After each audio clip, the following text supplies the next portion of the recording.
Berlatar belakang di akhir zaman kerajaan dinasti Silla, film ini akan dimulai dengan memperlihatkan seorang wanita yang dimana dirinya akan dijadikan sebuah persembahan kepada para iblis neraka. Wanita itu lalu berteriak ketakutan, hingga menyebabkan dia tak sadarkan diri setelah melihat kedatangan ketiga iblis itu dengan wajah yang mengerikan.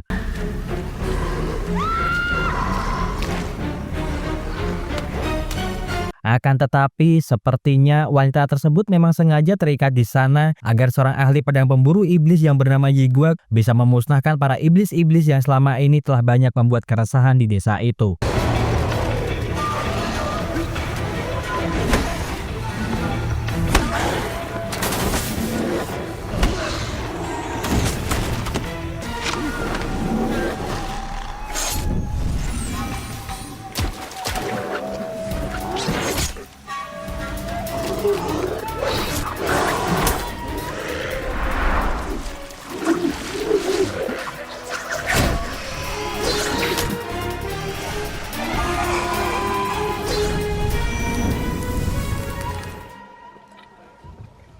Sebagai ucapan tanda terima kasih, para warga desa hanya bisa memberikan Yiguak suguhan sederhana berupa makanan dan minuman anggur sebagai pengganti uang, lantaran keadaan desa mereka yang sangat miskin. Para warga desa awalnya dibuat bingung harus meminta bantuan kemana lagi untuk membunuh para iblis yang menyerang desa mereka. Setelah mereka mendengar kabar kalau seluruh pasukan Chung Yongdae dieksekusi oleh kerajaan sebelum akhirnya Yiguak mau datang untuk membantu mereka semua. Akan tetapi tiba-tiba Jun menunjukkan sebuah poster burunan milik Yiguak dan terungkap kalau Yiguak dulunya adalah mantan pemimpin pasukan prajurit Chung Yongdae. Jun berterima kasih karena Yiguak mau membantu para warga desa membasmi para iblis. Akan tetapi melihat keadaan desa mereka yang miskin, mereka semua terpaksa harus menangkapnya agar warga desa bisa mendapatkan uang untuk memenuhi kehidupan makan mereka sehari-hari. Yiguak sebenarnya bisa dengan mudah untuk mengalahkan mereka semua. Akan tetapi karena minumannya telah diberi pil tidur, yang bisa dia lakukan hanyalah berusaha untuk tetap terjaga agar dia bisa segera pergi dari sana sebelum para pasukan kerajaan datang ke sana untuk menangkapnya. 정신을 잃는 약은 탔지. 정신이 있을 때 나가야겠군.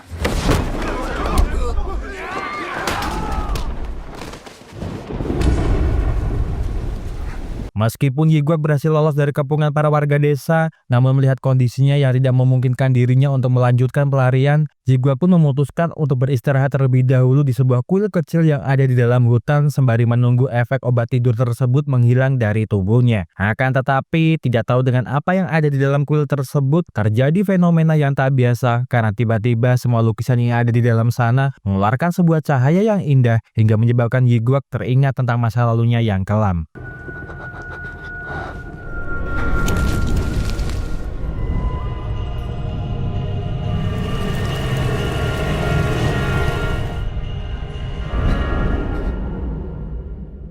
Yiguak pun terbangun dari pingsannya, namun dia lalu dibuat terkejut setelah mengetahui kalau dirinya terbangun di tempat yang sangat asing. Yiguak lalu berjalan menyusuri tempat tersebut, yang kemudian bertanya kepada seorang laki-laki bernama Zhong tentang di manakah dia saat ini. Zhong mengatakan kepadanya, jika tempat ini merupakan surga tengah, tempat di mana berkumpulnya para roh-roh selama 49 hari sebelum waktu bereinkarnasi. Dengan kata lain, dirinya sekarang saat ini sudah mati. Zhong menyadari kalau Yiguak pasti sangat kebingungan, karena itu merupakan respon pertama manusia ketika pertama kali menginjakan kakinya di sini. Zhong lalu membawanya menuju ke tempat pemandian surga tengah, agar Yiguak bisa membersihkan diri dan juga bisa mengenakan pakaian yang seharusnya dia pakai. Namun sebelum itu, Yiguak harus mengantri terlebih dahulu dan menunjukkan tanda pengenal miliknya yang diberikan oleh malaikat pencabut nyawa berjubah putih yang dirinya temui sesaat sebelum dirinya mati.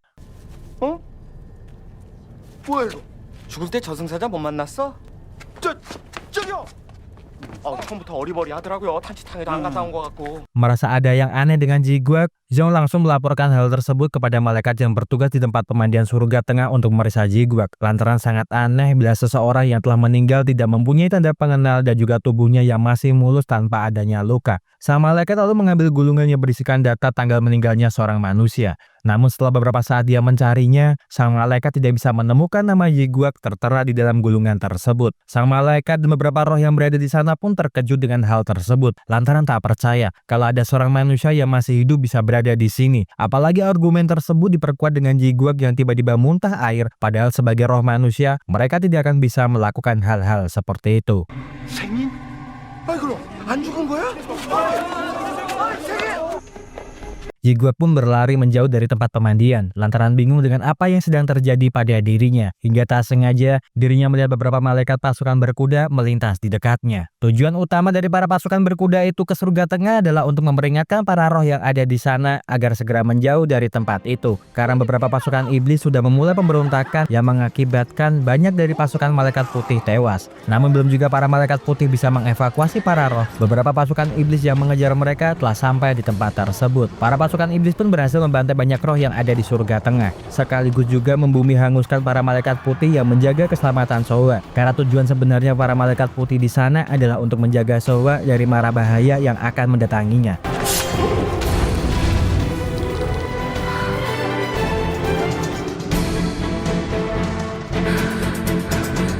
Jiguan nampaknya seperti mengetahui tentang siapakah Sowa, sehingga memaksa dirinya untuk ikut campur permasalahan yang ada di sana, sekaligus menyelamatkan Sowa dari ancaman bahaya yang datang menghampirinya.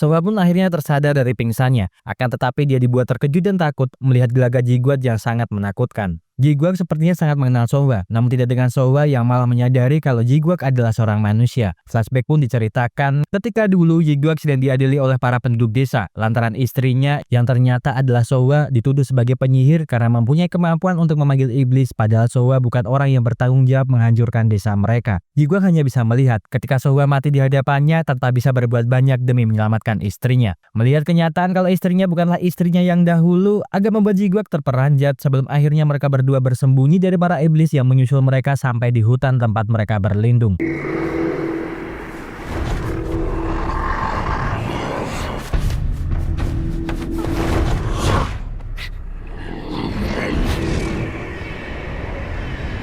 Untungnya sekawanan burung gagak yang melintas di atas hutan tersebut membuat para iblis-iblis itu pergi mengikuti kemana burung gagak itu terbang, sehingga membuat Jiguak dan Sowa terselamatkan dari pertempuran yang mungkin terjadi. Setelah dirasa aman, mereka berdua pun memutuskan untuk keluar dari tempat persembunyiannya. Sowa lalu mulai bercerita jika saat ini sedang terjadi pemberontakan yang dilakukan oleh para pasukan iblis. Baik dirinya maupun para malaikat putih sudah mencoba untuk menutup gerbang surga tengah agar para iblis tidak masuk ke dalam sana. Namun sepertinya mereka telah gagal, sehingga para iblis sekarang berkeliaran di surga tengah, termasuk memungkinkan dirinya yang tak sengaja masuk ke surga tengah. Sowa mengatakan kalau dirinya itu adalah seorang cunen, yang artinya dia merupakan makhluk surga yang terbebas dari derita dan ingatan. Maka oleh sebab karena itu, Sowa tidak mempunyai lagi ingatan tentang apapun di kehidupan sebelumnya. Mendengar hal tersebut membuat Jiguak sangat terpukul dan menyalahkan dirinya sendiri atas kejadian masa lalu mereka berdua yang lalu tiba-tiba memeluk Sowa dan mengatakan kepadanya kalau dia tidak akan pernah meninggalkannya lagi. Para pasukan iblis pun kembali ke markasnya untuk melaporkan terkait penyerangannya di surga tengah kepada pemimpin mereka yang bernama Bancu. Yui berasumsi jika Sowa lah yang memiliki batu suci tersebut, sebab setelah mereka membunuh para cunen yang bersama dengan Sowa, mereka tidak menemukan di mana keberadaan batu suci tersebut. Wonggu lalu mengatakan jika saat ini Sowa sedang bersama dengan seseorang yang tak lain adalah Jiguak, dan Wonggi sangat yakin jika Jiguak masih hidup lantaran dirinya menggunakan pedang jajak yang hanya bisa digunakan oleh manusia. Sowa lalu membawa Jiguak ke kolam Tanci yang kemudian menyuruhnya untuk berendam ke dalam kolam terlebih dahulu agar tubuhnya dapat beradaptasi dengan energi yin yang ada di surga tengah. Jiguak pun segera menuruti permintaannya. Akan tetapi setelah Jiguak membuka pakaiannya, Sowa sangat terkejut melihat banyaknya luka di tubuh Jiguak. Sebagai seorang cunen, Sowa dapat membaca pikiran seseorang, dan meskipun dia tidak menyentuhnya, Sowa menduga kalau Jiguak pasti telah mengalami banyak penderitaan. Akan tetapi Sowa percaya jika Jiguak sebenarnya adalah orang yang sangat baik. 반시즌 동안은 물속에 있어야 돼.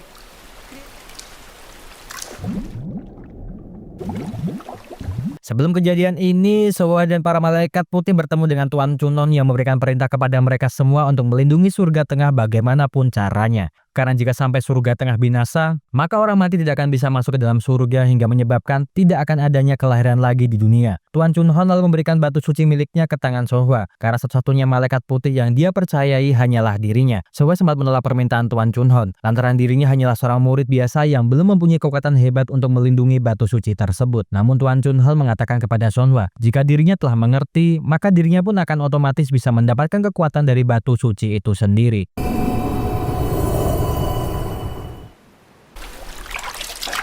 Jiguak begitu sangat panik setelah mengetahui jika Sohwa tidak berada di sana sewaktu dirinya berendam di kolam Tanci. Dia hanya melihat Jong yang sebelumnya telah dimintai pertolongan oleh Sohwa untuk membawanya kembali ke desa. Dalam kepanikannya, Jiguak kembali lagi masuk ke dalam hutan untuk mencari di mana keberadaan Sohwa. Namun tiba-tiba, Hyo muncul tepat di hadapannya dan segera membawa dirinya pergi menemui Bancu di hutan gelap terlarang iblis. Akan tetapi hal tersebut tak sengaja dilihat oleh Sohwa yang kebetulan berada di dekat mereka berdua.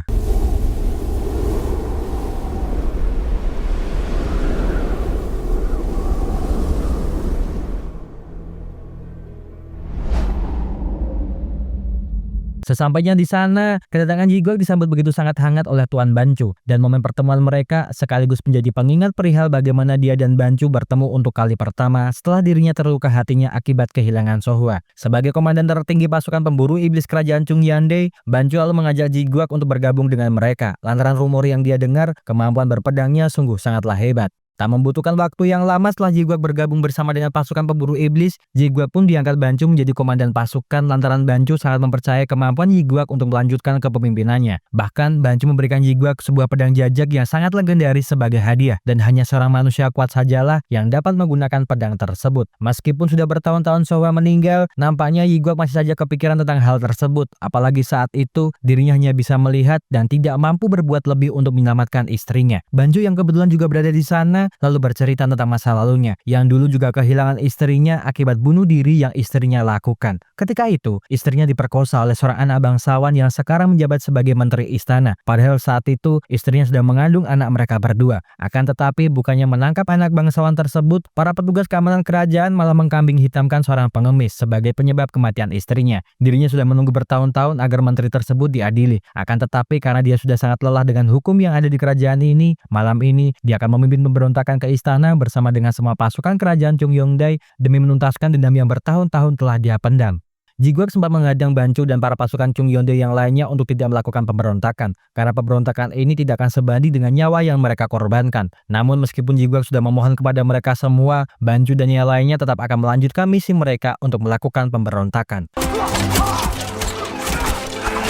Seperti yang sudah diperkirakan oleh Jiguak, para pasukan pemburu iblis pun harus mati karena hujanan busur anak panah yang mengenai tubuh mereka. Jiguak pun sempat menolong tuannya dari serangan para pasukan berpedang kerajaan yang mendatangi Bancu. Akan tetapi, meskipun begitu, Bancu tidak ingin Jiguak mati dengan sia-sia di sini, sehingga dirinya lalu memukul tekuk leher Jiguak hingga tak sadarkan diri agar kudanya membawa pergi Jiguak menjauh dari istana. Dan demi alasan dari dunia itulah, Tuan Bancu saat ini sedang melakukan pemberontakan di surga tengah demi mendapatkan batu suci Chun. Bancu lalu minta pertolongan kepada Jiguak untuk menyampaikan pesannya kepada Sohwa agar dia mau menyerahkan batu suci tersebut baik-baik demi tidak adanya korban lagi di dunia alam baka. Bancu menyadari kalau Sohwa mirip sekali dengan Yonhwa, akan tetapi saat ini dia kehilangan ingatan masa lalunya, jadi untuk apa Jiguak berusaha keras untuk melindunginya.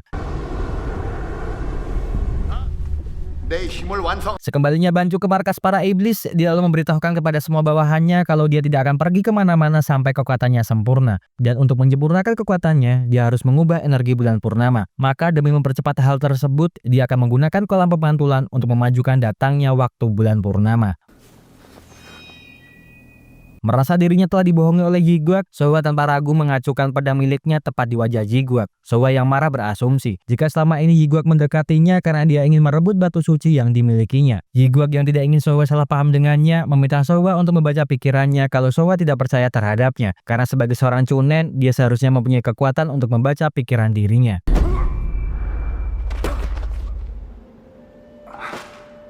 Di luar istana markas para iblis, Yui menyampaikan perintah dari tuan mereka agar ruang bersaudara segera menangkap Sohwa, karena hanya dialah satu-satunya pembawa kunci yang bisa digunakan mereka untuk membuka gerbang menuju ke dunia manusia. Habisi semua roh yang mencoba melawan mereka, termasuk juga Jiguak meskipun dia dulunya adalah teman mereka.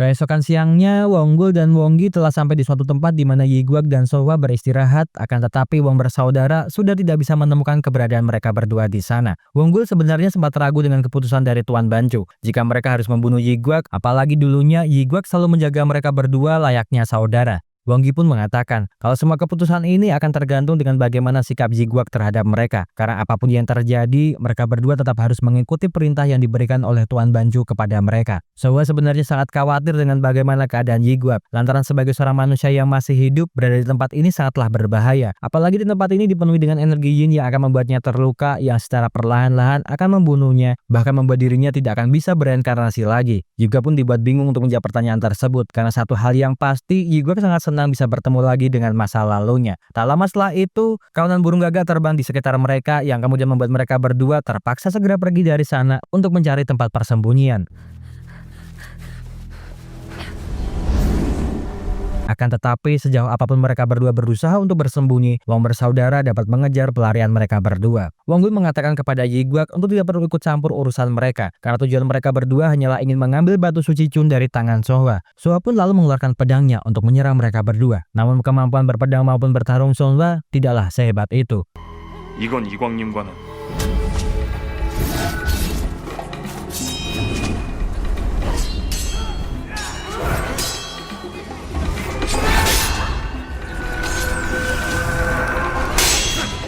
Yiguak pun akhirnya ikut campur dengan permasalahan dunia akhirat ini. Apalagi yang turut menjadi korban dari tindakan jahat ini adalah mantan pujaan hatinya. Yiguak lalu meminta Sohwa untuk lekas pergi dari sana, karena meskipun dia harus mati, Sohwa harus tetap bertahan hidup.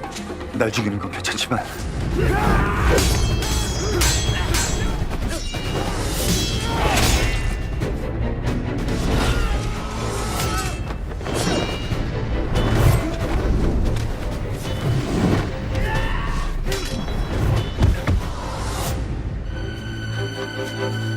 Wongwi yang kini sudah tak lagi hormat dengan Yiguak memutuskan untuk membunuh dirinya karena Yiguak telah menghalang-halangi rencana tuan mereka untuk merubah dunia, dan juga memerintahkan Wonggul untuk segera mengejar Sohwa demi mendapatkan batu suci yang sangat diinginkan oleh tuan mereka.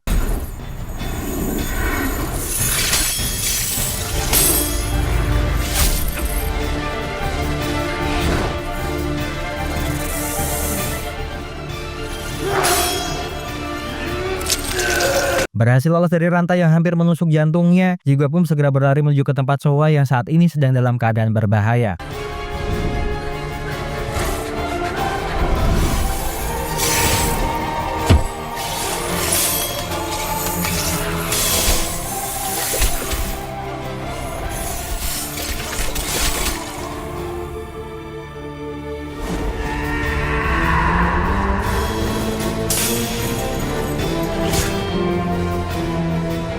Sebenarnya, bagi Yiguak maupun kedua saudara Wong tidak ingin mereka saling membunuh. Akan tetapi karena tujuan dan impian mereka yang sudah berbeda, Yiguak pun terpaksa menghunuskan pedangnya untuk membunuh kedua mantan rekanannya.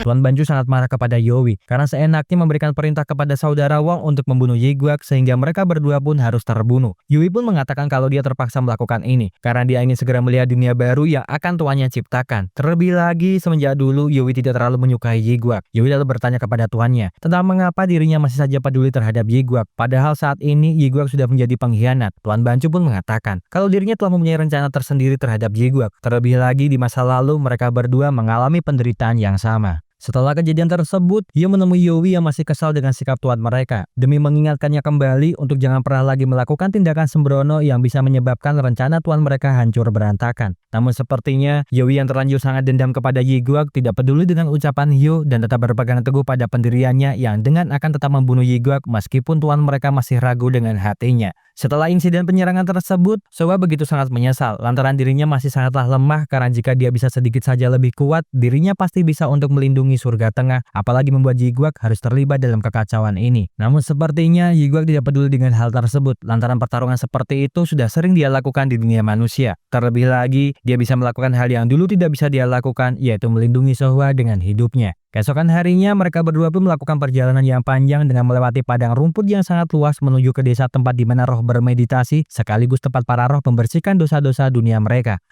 근데 마을이 어디 있다는 거야? Akan tetapi sesampainya di sana, keadaan desa itu sangatlah mencekam karena semua roh yang berada di sana tergeletak tak sadarkan diri akibat tidak menguapnya asap pewangian di desa tersebut. Dan jika ini dibiarkan begitu saja, maka para roh akan musnah tanpa bisa bereinkarnasi. Tak lama kemudian, Sowa mengeluarkan kekuatan dari batu suci tersebut yang lalu membuat para roh kembali bangkit. Namun tidak dengan Jiguak yang lalu terjatuh tak sadarkan diri karena dirinya masihlah seorang manusia.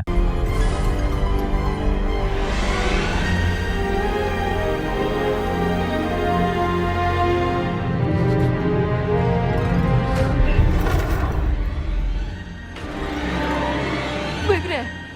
Sohwa pun berusaha untuk membangunkan Jiguak dengan menyentuh dahi Jiguak agar dia tersadar. Namun hal yang tak disengaja itu malah membuat dirinya bisa mengetahui tentang masa lalu dari Jiguak. Keberadaan mereka berdua di desa tersebut ternyata sudah ditunggu oleh Yowie yang lalu menyerang mereka berdua dengan serangan pedang terbang miliknya.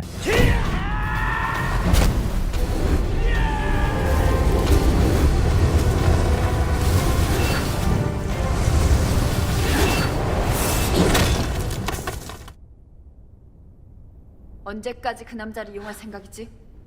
Hyo pun berhasil menemukan keberadaan Jiguak dan Sowa. Setelah mereka berdua berusaha lari dari kejaran Yowie, Hyo lalu mengatakan jika dirinya lah yang dulu selalu menemani Jiguak dalam keadaan apapun, sedangkan Sowa hanyalah bagian dari kenangannya saja. Lebih baik Sowa meninggalkan Jiguak karena selamanya Jiguak akan menjadi miliknya. Mereka berdua lalu mengeluarkan pedang dari sarung pedang mereka, namun tiba-tiba Jiguak tersadar yang kemudian menghentikan pertarungan di antara mereka berdua. Jiguak mengatakan kalau dia tidak ingin melawan dirinya karena bagaimanapun kondisi mereka saat ini, Hyo pernah menjadi teman seperjuangan. Tiba-tiba Yowie pun muncul di hadapan mereka semua, yang lalu bersiap menghunuskan pedangnya ke Jiguak sebelum akhirnya Hyo menghentikan aksi yang akan dilakukan Yowie.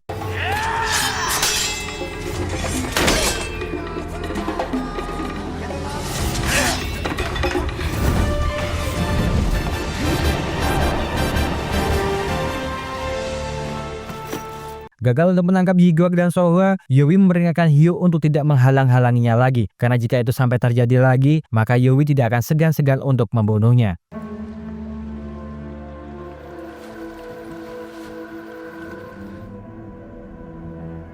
Luka yang didapatkan oleh Jiguak karena terkena tombak rantai Wonggul nampaknya semakin hitam dan semakin membesar saja. Sowa yang melihat hal tersebut jelas tak bisa berbuat apa-apa dan hanya mengatakan kepadanya kalau kematian adalah sesuatu yang menyedihkan bagi manusia karena mereka tak bisa melihat cinta mereka lagi. Akan tetapi itu belumlah seberapa dibandingkan jika mereka hidup dalam bayang-bayang ingatan sendiri. Mereka berdua pun lalu melanjutkan perjalanan mereka hingga sampailah mereka di sebuah desa roh yang di dalam sana terdapat aktivitas yang menyerupai dunia manusia. Sowa sebenarnya sangat kebingungan karena seharusnya hal seperti inilah yang melanggar peraturan di surga tengah. Sowa lalu berteriak memarahi semua para roh yang ada di sana. Akan tetapi Jiguak berusaha menenangkan Sowa yang terlihat begitu sangat marah kepada mereka semua.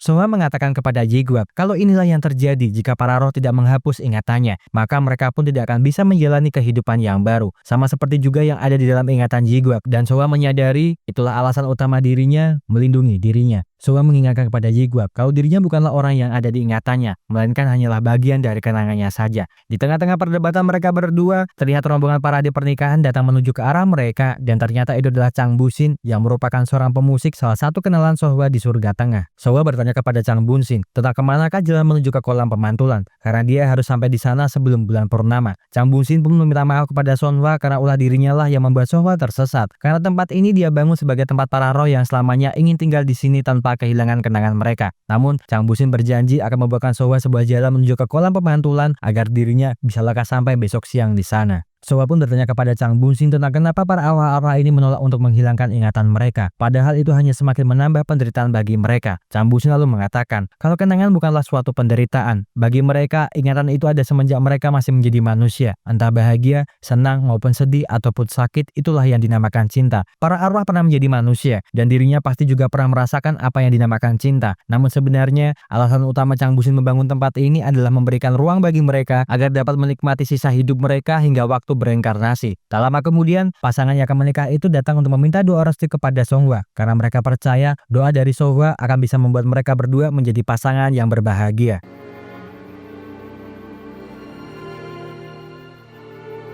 내세에서도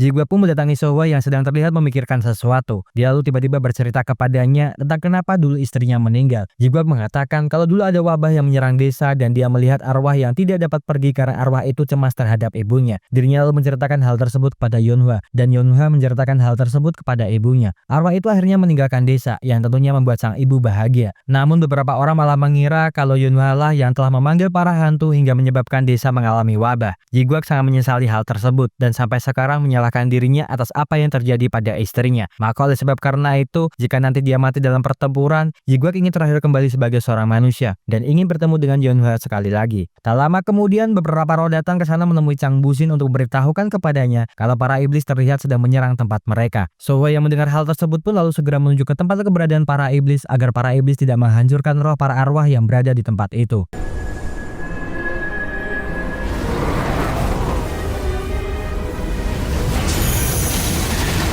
Dengan bantuan kekuatan dari batu suci tersebut, Sohwa mampu untuk membunuh para iblis dengan mudah hingga Yui cukup terkesan dengan kekuatan yang dimilikinya. Mengetahui kalau Sohwa akan bertarung dengan para iblis, Jiguak pun segera mengambil pedang miliknya untuk membantu Sohwa. Namun belum juga Jiguak sampai di tempat Sohwa, dirinya sudah dihadang oleh Hyo. Jiguak memohon kepada Hyo untuk jangan menghalangi dirinya. Namun Hyo menolak permintaan Jiguak karena dia ingin semuanya berakhir dengan cepat sehingga mereka berdua bisa bersama-sama lagi seperti dulu. Hyo lalu mengungkapkan perasaannya selama ini terhadap Jiguak yang ingin berada di sampingnya sebagai wanitanya, bukan sebagai temannya. Namun, jika semua ini seperti yang dia inginkan, maka Hyo akan melakukan apa saja demi mendapatkan Jiguak.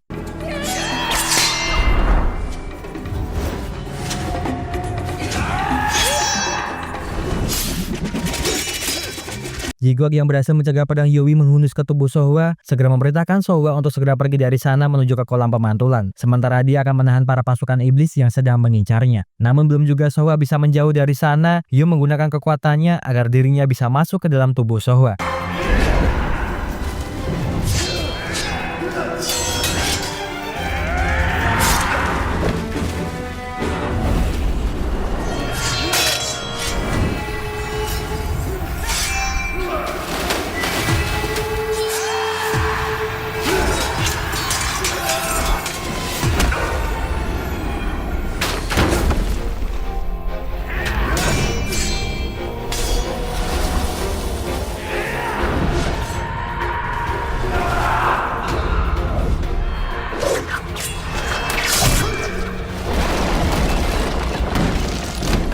Setelah berhasil melumpuhkan Yui, nyaris saja Jiguak terkena serangan kejutan dari Sohwa. Jiguak pun segera menyadari kalau Hyo lah yang telah mengambil alih tubuh Sohwa dan digunakannya untuk menyerang dirinya. Jiguak bingung harus berbuat apa, karena jika sampai dia menghunuskan pedangnya, maka Sohwa pun akan lenyap dari dunia ini. Maka dari itu, dia pun memilih untuk diam dan membiarkan pedang tersebut mengenai tubuhnya.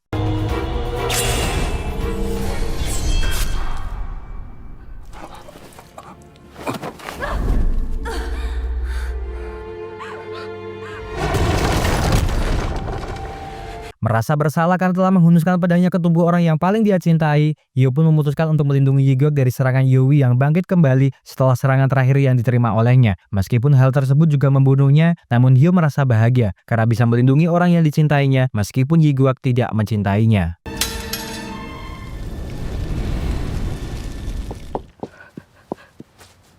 Sohwa segera membuat ramuan obat dari daun bunga untuk mengobati luka tusukan di tubuh Jiguak. Namun hal tersebut sudah sangatlah terlambat lantaran energi yin telah menyebar ke seluruh tubuhnya. Menurut Chang Busin, hidup dan mati sudah ditentukan oleh hukum surga. Namun jika dia ingin melihat Jiguak dapat hidup kembali, dirinya bisa memberikan energi suci miliknya. Akan tetapi, itu sama saja dengan dirinya melanggar peraturan hukum surga. Dan pada akhirnya akan membuat Sohwa menderita selama jutaan tahun dan dirinya harus kembali ke dunia manusia. Tak peduli dengan apapun yang akan terjadi pada dirinya nantinya, Sohwa pun tetap nekat untuk memberikan energi suci miliknya demi menyelamatkan nyawa Jiguak, walaupun itu membuatnya melanggar hukum surga tengah.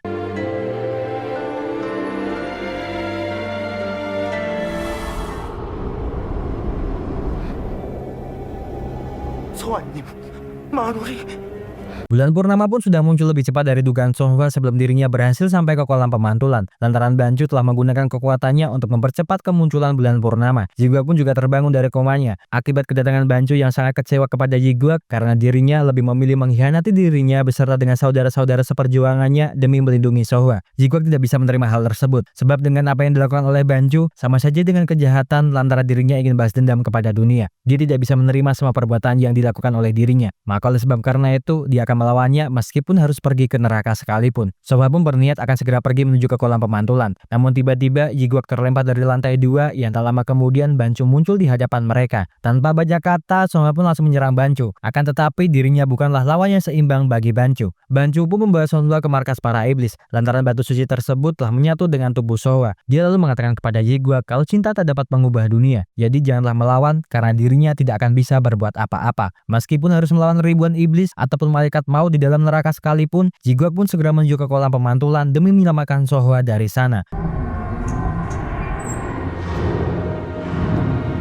Setelah membuka gerbang kolam pemantulan tempat para iblis-iblis menjaga kolam pemantulan, dia lalu merapalkan doa dan segera mengeluarkan pedang jajak agar dirinya bisa mengalahkan semua iblis-iblis yang berjaga di tempat tersebut.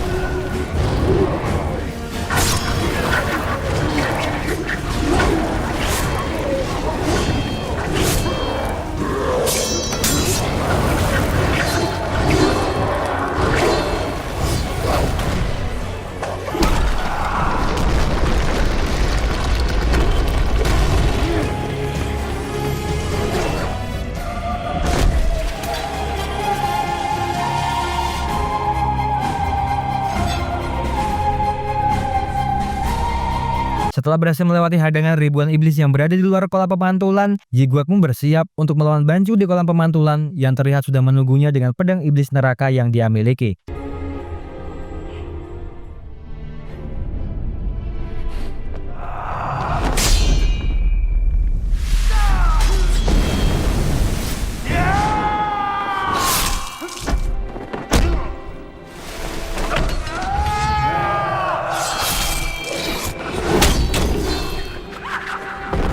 Sebagai seorang manusia, Jiguak pun sangat kewalahan dalam menghadapi serang-serangan yang dilakukan oleh Bancu. Bancu mengingatkan Sohwa untuk tidak nekat melepaskan kekuatan yang didapat dari kolam, karena jika dia nekat melakukan hal tersebut, dirinya akan binasa. Sohwa mengetahui dengan segala konsekuensi yang akan diterimanya, karena satu hal yang pasti, dia melakukan ini demi laki-laki yang dicintainya. 할 수 있어.